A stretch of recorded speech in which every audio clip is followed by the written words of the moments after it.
Hello friends, आज के इस वीडियो के अंदर हम लोग क्या करेंगे, जो भी आपका सेक्शन 9 और 10 जो हमने पिछले वीडियो के अंदर कंप्लीट किया था, उसके इंस्टीट्यूट के जो भी प्रीवियस ईयर क्वेश्चन आंसर्स है, एमटीपी आरटीपी, वो सब अभी हम लोग सॉल्व करके ले लेंगे। चलो स्टार्ट करेंगे हम लोग। पहला क्वेश्चन क्या लिखा हुआ है कि भैया आप लोगों को बताना है who are not eligible to opt for composition scheme for goods under GST law. तो ये जो एक पर्टिकुलर क्वेश्चन है ना, ये आप लोग नीचे देखोगे काफी बार रिपीट हुआ है। हम लोग एक ही बार इसके सारे पॉइंट्स को जॉट डाउन कर देंगे, मतलब बाद में हम लोगों को इसको रिपीट नहीं करना पड़ेगा। तो कॉम्पोजिशन स्कीम के लिए ऑप्ट कौन नहीं कर सकता है? सबसे पहला, अगर कोई भी बंदा नॉन टैक्सेबल सप्लाई कर रहा है वो ऑप्ट इन नहीं कर सकता है कॉम्पोजिशन स्कीम के लिए।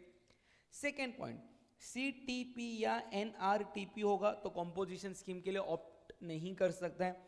थर्ड, अगर वो इंटरस्टेट सप्लाई कर रहा है तो कॉम्पोजिशन स्कीम के लिए ऑप्ट नहीं कर सकता है, इंटरस्टेट सप्लाई कर रहा है तो, है ना। फिर अगर कोई भी पर्सन सप्लाई ऑफ सर्विस कर रहा है तो वो कॉम्पोजिशन स्कीम फॉर गुड्स के लिए ऑप्ट नहीं कर सकता है। फिर फिफ्थ पॉइंट, अगर वो मैन्युफैक्चरर हो आइसक्रीम का, याद है, पान मसाला का, aerated water, tobacco and tobacco product, तो वो कॉम्पोजिशन स्कीम के लिए ऑप्ट नहीं कर सकता है। अगर कोई भी पर्सन ईसीओ के थ्रू सप्लाई कर रहा है तो वो भी कॉम्पोजिशन स्कीम के लिए ऑप्ट नहीं कर सकता है। ये सारे पॉइंट्स आपको यहाँ पे लिखना है, ठीक है। जीटीए ने सर्विस प्रोवाइड किया है एक अनरजिस्टर्ड पर्सन को, तो क्या वो जीएसटी से एग्जेम्प्ट है? तो यस, वो एग्जेम्प्ट है। अगर जीटीए ने 7 स्पेसिफाइड पर्सन को सर्विसेज दिया, कितने? 7 स्पेसिफाइड पर्सन। अगर आपको याद रहेगा तो रजिस्टर्ड फैक्ट्री, रजिस्टर्ड सोसाइटीज आ गया आप लोगों का, बॉडी कॉर्पोरेट, रजिस्टर्ड पर्सन, तो वो रेसिपिएंट आरसीएम पे टैक्स पे करेगा। बट अगर जीटीए ने किसी भी अनरजिस्टर्ड पर्सन को सर्विसेज दिए तो वो जीएसटी से क्या माने गए हुए? एग्जेम्प्ट माने गए हुए, ठीक है। चलो बढ़ेंगे नेक्स्ट क्वेश्चन पे। एक ही मिनट, कुछ तो, हाँ, नेक्स्ट पॉइंट, एक पर्सन ने अपना अक्टूबर 2020 का ट्रांजैक्शंस दिए गए हुए, आपको डिफाइन करना है एग्रीगेट टर्नओवर को, और आपको कंप्यूट भी करना है एग्रीगेट टर्नओवर क्या रहेगा। तो ठीक है, डिफाइन करने में एग्रीगेट टर्नओवर में आप लोग मेरे साथ बोलना, इंक्लूड्स में कितनी बातें आती है? 4 बातें आती है।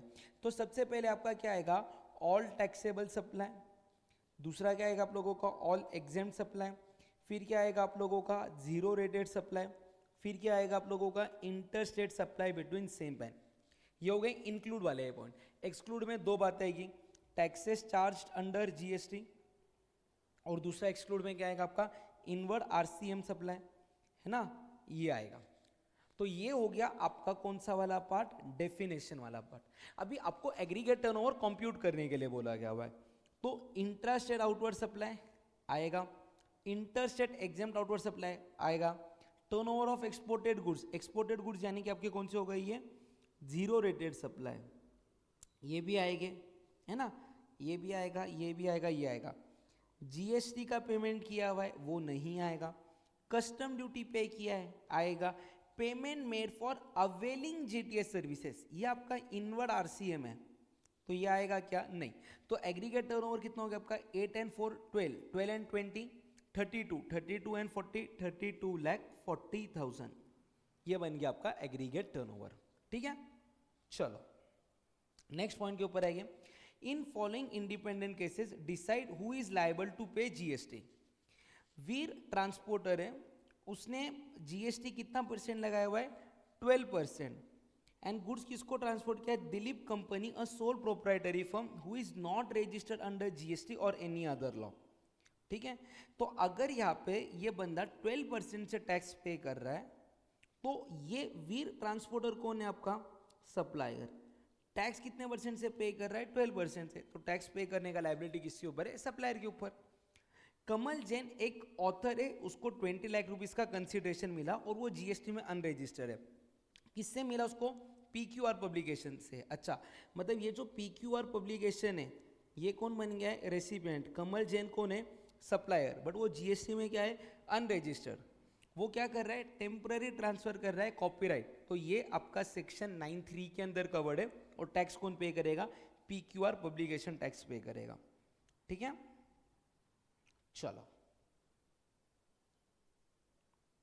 एक्चुअली ये जो वीर ट्रांसपोर्टर वाला क्वेश्चन है ना, इसके अंदर अगर ये बंदा जीएसटी में रजिस्टर्ड नहीं है ना, तो सप्लाई वैसे देखा जाए तो एग्जेम्प्ट होना चाहिए। बट यहाँ पे क्वेश्चन में एक पॉइंट क्लियरली लिखा हुआ है, ignore the aggregate turnover and exemption available, इसके लिए हम लोगों ने उसको टैक्सेबल माना हुआ है। ठीक है, चलो नेक्स्ट क्वेश्चन के ऊपर जाएंगे। मिस्टर जाफर आसाम का बंदा है, उसने आप लोगों को एग्रीगेट टर्नओवर निकालने के लिए बोला हुआ है, और ये decide for the purpose of eligibility of composition limit. ठीक है, कॉम्पोजिशन स्कीम का एग्रीगेट टर्नओवर है, तो एक से हम सॉल्व कर लेंगे और बताने क्या वो कॉम्पोजिशन स्कीम के लिए ये है क्या। चलो, value of taxable outward supply. अभी एक बात को ध्यान से सुनना, उसको कॉम्पोजिशन स्कीम को ऑप्ट करना है 1920 में, टर्नओवर दिया है उसको 1819 का, तो भैया वो ना 1920 में इंटरस्टेट सप्लाई नहीं कर सकता। कौन से साल में नहीं कर सकता? 1920। 1819 में वो इंटरस्टेट सप्लाई कर सकता है। जिस साल तुम कॉम्पोजिशन स्कीम में जा रहे हो ना, उस साल तुम इंटरस्टेट सप्लाई नहीं कर सकते।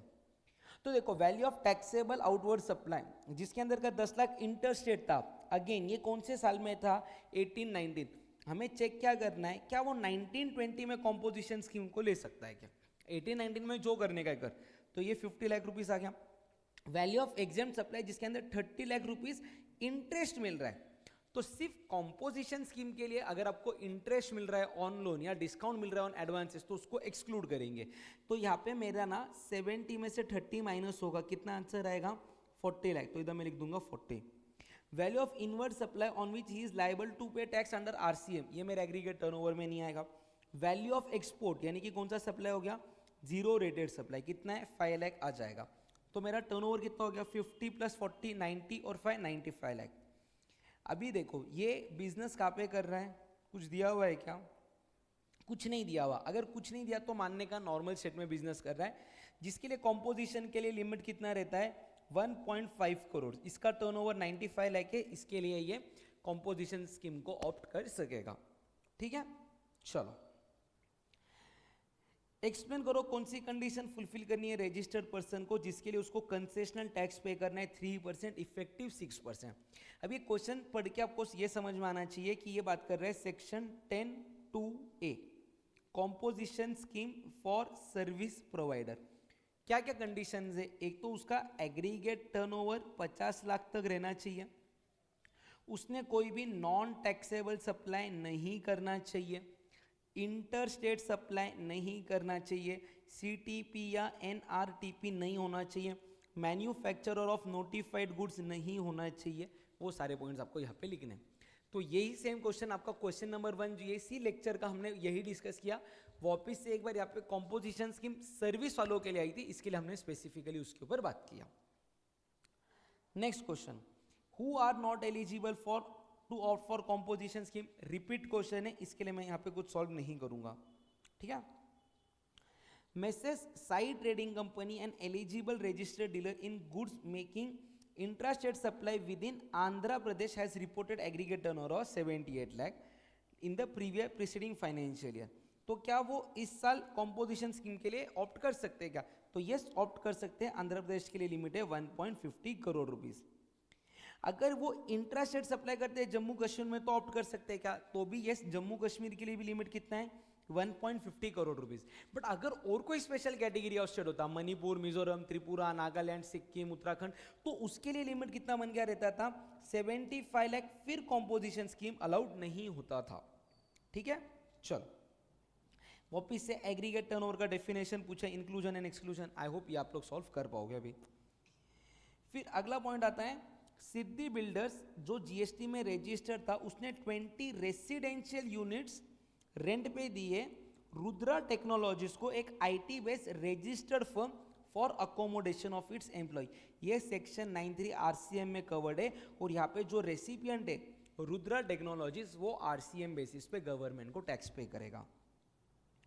पुरोहित consultants a partnership firm registered in Delhi as a regular tax payer ने स्पॉन्सरशिप फीस दी है organized of 70,000 at a seminar organized by NGO in Delhi. देखो यहाँ पे सर्विसेज एनजीओ दे रहा है, बट किसको दे रहा है? एक पार्टनरशिप फर्म को। तो यहाँ पे पुरोहित कंसल्टेंसी आरसीएम बेसिस पे गवर्नमेंट को टैक्स पे करेगा। ये स्पॉन्सरशिप सर्विसेज भी आपकी सेक्शन 9(3) के अंदर कवर्ड है।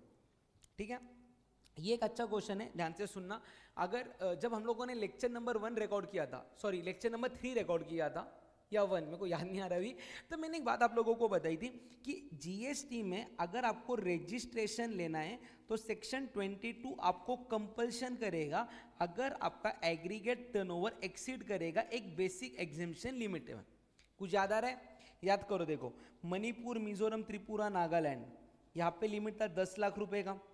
फिर बाजू में से 3 स्टेट आते थे, जम्मू कश्मीर, आसाम, हिमाचल प्रदेश, यहाँ पे लिमिट था अगर सिर्फ गुड्स बेच रहे हो तो 40 लाख।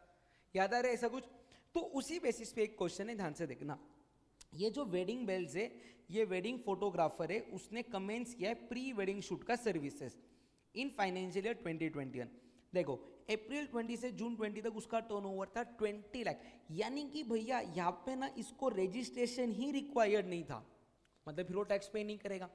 बाद में उसका जुलाई से सितंबर में टर्नओवर हुआ 30 लाख। अगर यहाँ पे आप एग्रीगेट की बात करो तो 50 लाख रुपीस है, यानी कि कॉम्पोजिशन स्कीम को ऑप्ट कर सकते हैं, है ना। तो यहाँ पे कहना है कॉम्पोजिशन स्कीम है, मतलब 6% टैक्स पे करेंगे। तो 30 लाख के ऊपर 6% कितना जीएसटी आएगा पे करने के लिए? 1,80,000 आ गया। और बात नहीं, यहाँ पे अगर आप लोग देखोगे तो एग्रीगेट टर्नओवर हो गया 90 लाख, ये 50 लाख से ज्यादा हो गया। 50 लाख के ऊपर चला गया तो कॉम्पोजिशन स्कीम से बाहर आके आपको नॉर्मल स्कीम में टैक्स पे करना पड़ेगा, और नॉर्मल स्कीम में टैक्स कितना है? 18%। तो 40 लाख के ऊपर 18%, 40 लाख के ऊपर 18% टैक्स कितना आएगा? 7,20,000।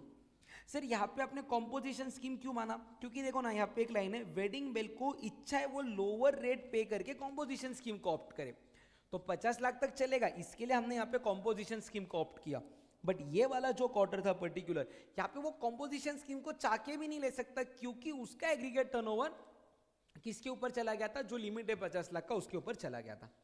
Is it clear? चलो, तो टोटल टैक्स कितना आ रहा? अगर आप लोग देखोगे 1,80,000 प्लस 7,20,000, ये आता है आपका टोटल 9 लाख रुपीज। नीचे आंसर में भी आप देखोगे तो 180 प्लस 720 टोटल कितना आ जाएगा आप लोगों का? 9 लाख रुपीज। ठीक है, चलो अभी ये क्वेश्चन अच्छे से सॉल्व करेंगे, काफी बार ये नीचे रिपीट होने वाला है। प्रियम एक डायरेक्टर है सनमून प्राइवेट लिमिटेड का, वो कंपनी को सर्विसेज दे रहा है 1,25,000 की। आपको बताना है क्या इसके ऊपर जीएसटी आएगा या नहीं। तो सबसे पहले देखो, मैं एक बार आपको फास्ट रिवाइज करवा देता हूँ। अगर कंपनी पेमेंट कर रही है डायरेक्टर को, है ना, तो ये कौन से कैपेसिटी में कर रही है वो देखो। कैपेसिटी 2 टाइप की रह सकती है, एक रहेगा आपका प्रोफेशनल, दूसरा रहेगा पर्सनल। पर्सनल में आप लोग चेक करोगे क्या आरसीएम के अंदर कवर्ड है क्या। अगर आरसीएम में कवर्ड है तो टैक्स पे करेगा कंपनी, अगर आरसीएम में कवर्ड नहीं है तो टैक्स कौन पे करेगा? डायरेक्टर, है ना। फिर अगर प्रोफेशनल कैपेसिटी है तो चेक करो, अगर सैलरी बोल के दे रहे तो वो नेगेटिव लिस्ट में आएगा, उसके ऊपर जीएसटी नहीं आएगा। अगर अदर देन सैलरी बोल के दे रहे तो आरसीएम बेसिस पे टैक्स कौन पे करेगा? कंपनी। ठीक है, एक क्विक रिवीजन हो गया। अभी आपको आंसर्स निकालने में काफी मदद होगी इसकी। देखो सबसे पहले ये बंदा कंपनी का कौन है? Independent director. भैया अगर इंडिपेंडेंट डायरेक्टर है ना, तो उसको पेमेंट जो मिलता है वो सैलरी बोल के नहीं मिलता है, वो इंडिपेंडेंट है, कंपनी का एम्प्लॉय नहीं है। ये नहीं कि उसको जो पैसा मिला है वो क्या बोल के मिला है? प्रोफेशनल फीस बोल के मिला है। तो अगर प्रोफेशनल फीस बोल के मिला है तो वो आरसीएम में कवर्ड होगा, और टैक्स कौन पे करेगा? कंपनी पे करेगा। ठीक है, फिर अगला पॉइंट, उसको जो 1,25,000 मिला है उसमें से 60,000 रुपीज सैलरी है, तो कहने से 60,000 के ऊपर नो जीएसटी, 60,000 के ऊपर कोई जीएसटी नहीं आएगा। और जो 65,000 है वो क्या बोल के मिला है? अदर देन सैलरी 194 जे में टीडीएस हुआ है, यानी कि क्या बोल के मिला है? लेट्स से प्रोफेशनल फी बोल के मिला है। तो इसके ऊपर टैक्स कौन पे करेगा? कंपनी पे करेगा। कौन से बेसिस पे करेगा? आरसीएम बेसिस पे। क्लियर है आप सबको ये दोनों पॉइंट्स? चलो next, Ajay has a registered repair centre, जहाँ पे वो इलेक्ट्रॉनिक गुड्स को रिपेयर कर रहा है या सर्विस कर रहा है। उसका बिजनेस किधर है? राजस्थान के अंदर है। वो कोई भी इंटरस्टेट सप्लाई नहीं कर रहा। उसका एग्रीगेट टर्नओवर था 45 लाख। क्या वो कॉम्पोजिशन स्कीम के लिए ऑप्ट कर सकता है क्या? तो हाँ जी, बिल्कुल कर सकता है। लिमिट कितने रुपीस का है उसके पास? 50 लाख। ठीक है, उसका इस साल का टर्नओवर कितना हो रहा है? 35 लाख।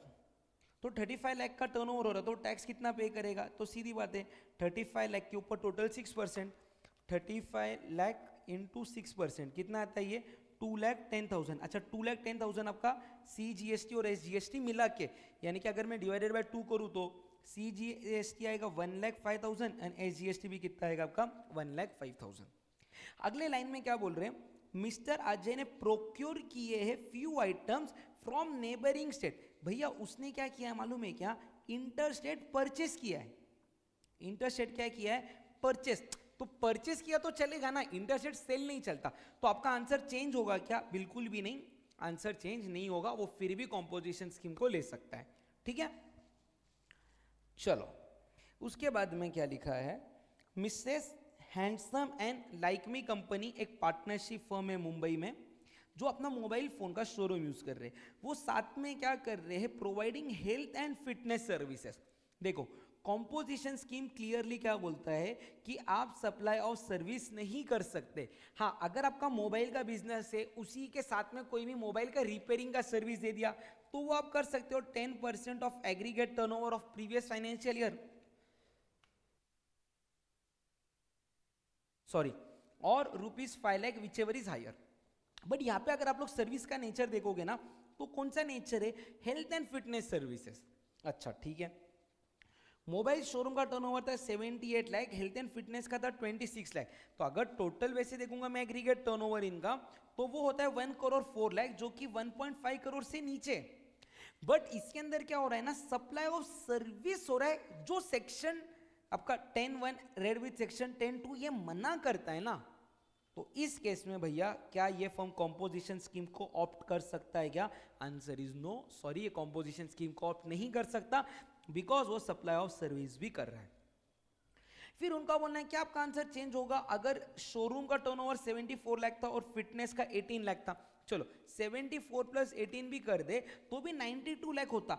यहाँ पे ना हमें एग्रीगेट टर्नओवर से प्रॉब्लम ही नहीं है, प्रॉब्लम किससे? हमें सप्लाई और सर्विस से, फिर भी वो ऑप्ट नहीं कर सकते थे। ठीक है, लास्ट में क्या बोलते मालूम है क्या? कि वो सेपरेट रजिस्ट्रेशन ले लेंगे मोबाइल फोन शोरूम के लिए और हेल्थ फिटनेस सेंटर के लिए, और फिर वो बोल रहे हैं कि हम लोग सिर्फ कॉम्पोजिशन स्कीम लेंगे मोबाइल शोरूम के लिए।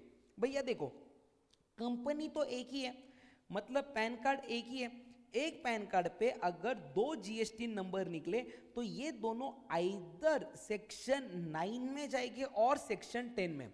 एक बंदा सेक्शन 9 और दूसरा बंदा सेक्शन 10 नहीं चलेगा, तो ऐसा भी इनको करना पॉसिबल नहीं होगा। क्लियर है? पक्का?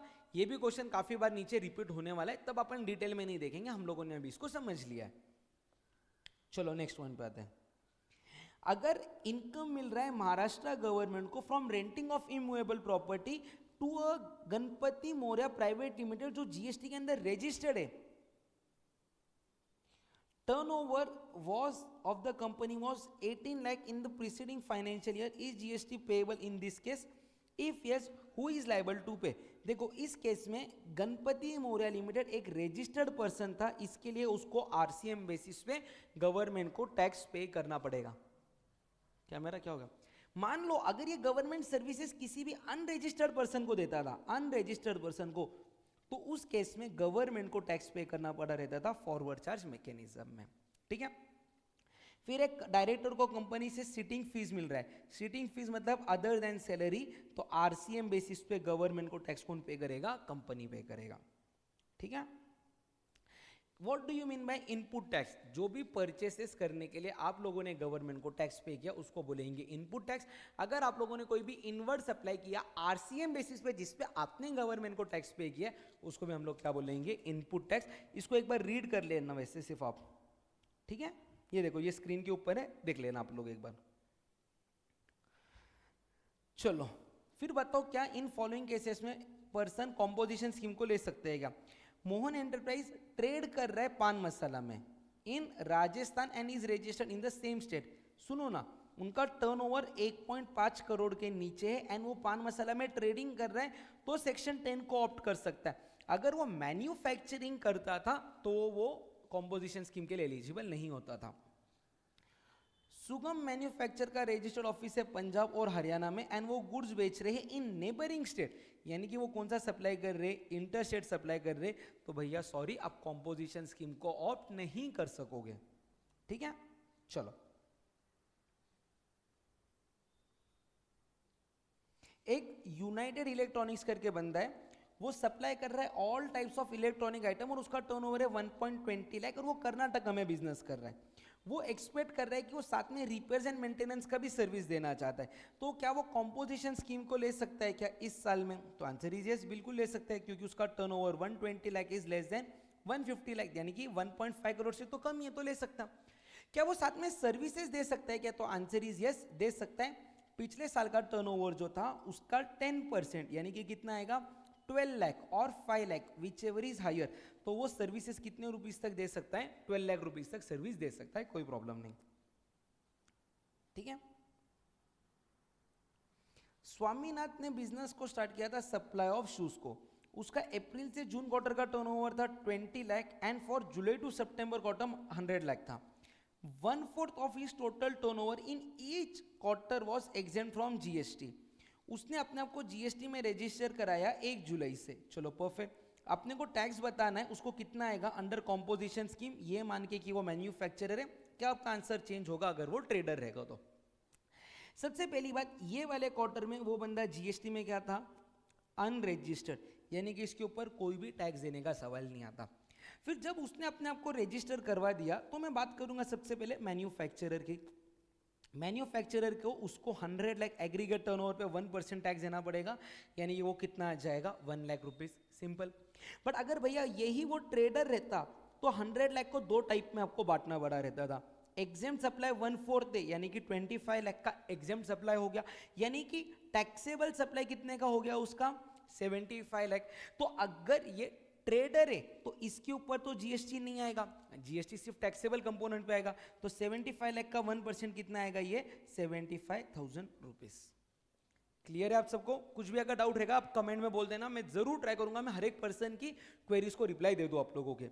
ठीक है, चलो फिर एक पर्सन है, उसने कॉम्पोजिशन स्कीम में टैक्स पे कर रहा था, उसका टर्नओवर 1.5 करोड़ एक्सीड हो गया दिसंबर में, उसका बोलना है मैं 31 मार्च तक है ना फिर भी कॉम्पोजिशन स्कीम को ऑप्ट करना चाहता हूँ। भैया ऐसे नहीं चलेगा ना, अगर आपका टर्नओवर 1.5 करोड़ के ऊपर चला गया तो रिमेनिंग ईयर के लिए भी आप कॉम्पोजिशन स्कीम को ऑप्ट नहीं कर सकोगे, सो सॉरी, आपको ऑप्ट आउट करना पड़ेगा for reminder of the year.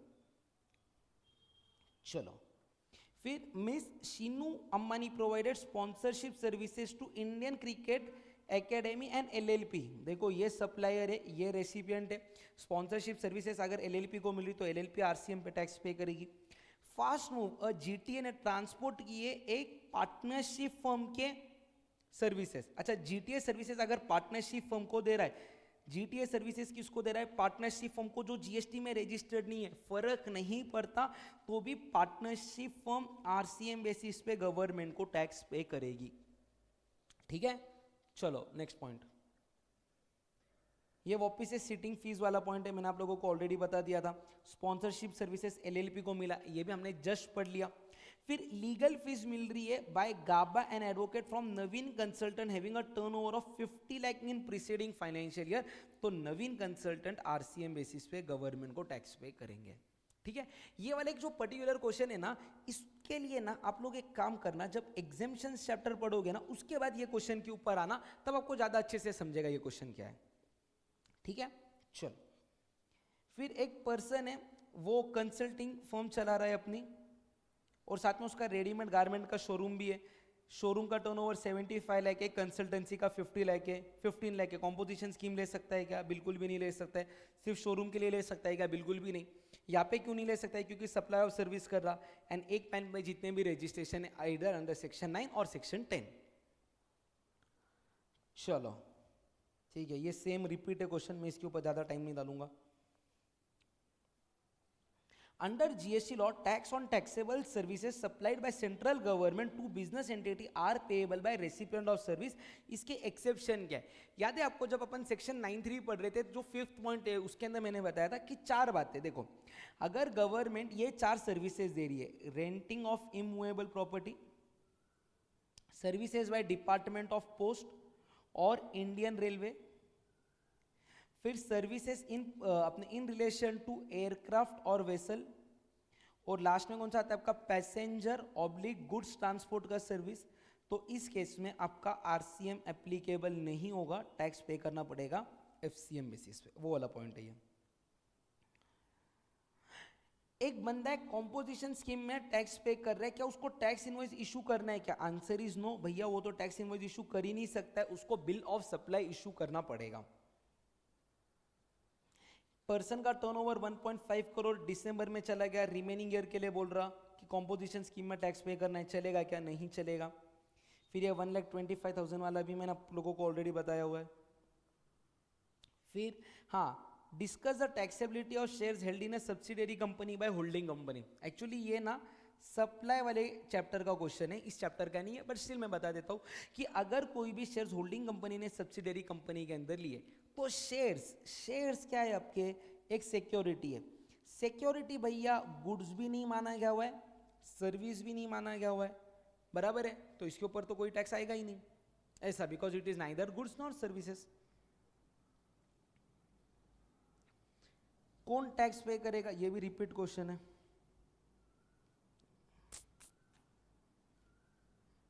फिर ये भी एक वो फोटोग्राफी फिल्म वाला 20, 30, 40 जो ऊपर ऑलरेडी एक बार हम लोगों ने पढ़ा है, रिपीट क्वेश्चन है ये भी।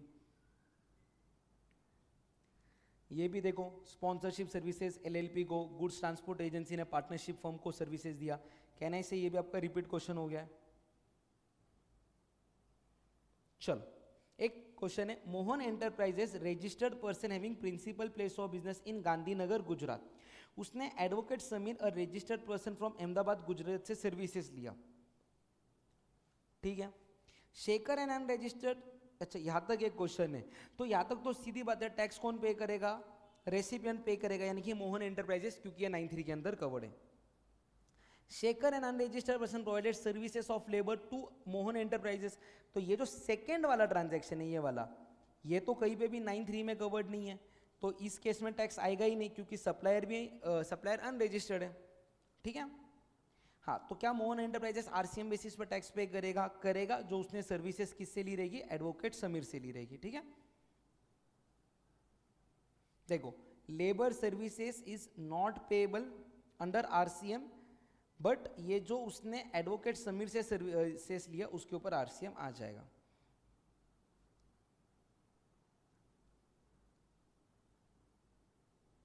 चलो, ये क्वेश्चन है, बट ये ना यहाँ पे नहीं पढ़ेंगे हम लोग, क्योंकि इसके अंदर कैपिटल गुड्स का सेल वाला पॉइंट आया हुआ है, इसको मैं रेलेवेंट जगह पे पढ़ा दूंगा आप लोगों को। चलो, लीगल फीस मिल रही है by Abhishek, is received by Abhishek and advocate, ठीक है, फ्रॉम नव्या ट्रेडिंग कंपनी, जो टैक्सेबल सप्लाई कर रहा है, जिसका टर्नओवर 50 लाख है। आरसीएम बेसिस पे नव्या ट्रेडिंग कंपनी टैक्स पे करेगी, और ये सेम इंडिपेंडेंट डायरेक्टर का क्वेश्चन है। और है क्या कोई क्वेश्चन? चलो बाकी है।